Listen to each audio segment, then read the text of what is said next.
For this session, I wrote 87 words. For this session, I wrote 30 words, and my week's total word count is 377 words.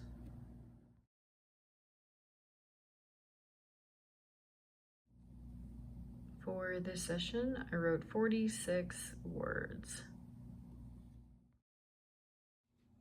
I've been experimenting with the order of my activities, and today I made an effort to put my writing session first and foremost, ahead of everything else. I don't, as a rule, get my writing session done first thing in the day.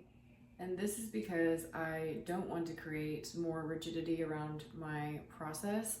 I think that creativity thrives with a lot of negative space to breathe and aerate ideas.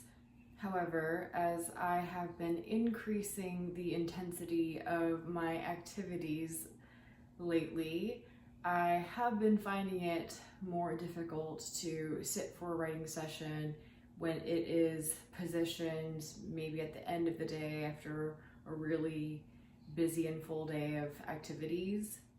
And so I am experimenting with order, especially on certain days of the week. I think I'm going to try to anchor my writing session first and foremost in the day.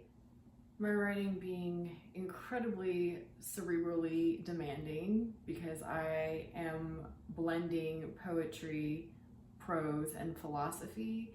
It doesn't necessarily get easier. If anything, I think it gets more challenging because once I write something and I have an idea down, then I have to think of another idea to follow that. And my whole point of this manuscript is to write the most interesting things I can think of. I want to write interesting sentences, and one of my main aims in this manuscript is to not repeat myself. I might articulate an idea in a different frame, but the goal is to create interesting sentences. The lighting is wild today. The weather is just all over the place, so excuse that. It just got so dark all of a sudden.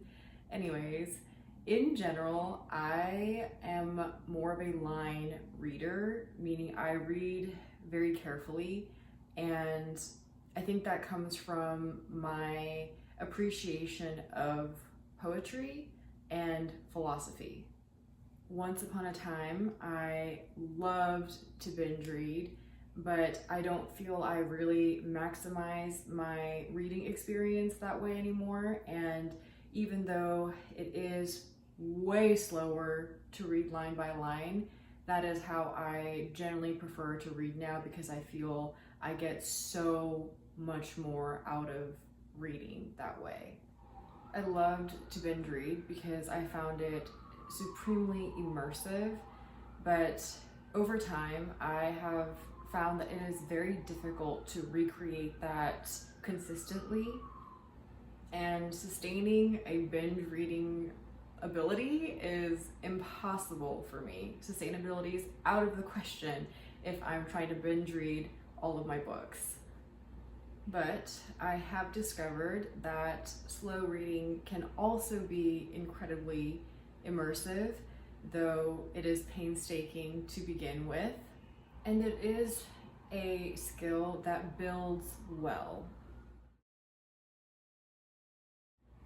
Moving on to new books in my collection. First up, we have the Penguin Classics version of the Arabian Nights, Tales of 1001 Nights, Volume 1 of 3. I have Volume 2 and 3 ordered as well, but they're not yet here. And next, we have Robert Musil's The Man Without Qualities, Volume 2 and 3.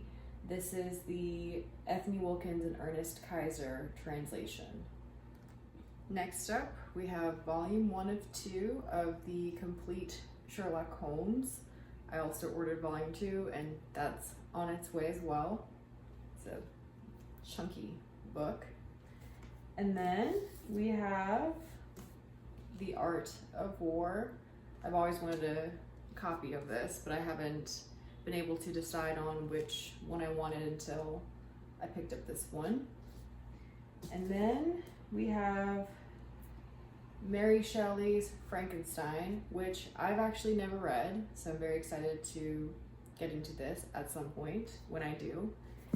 And then lastly, I am very excited about this one. I'm excited about all my books, but this one most of all.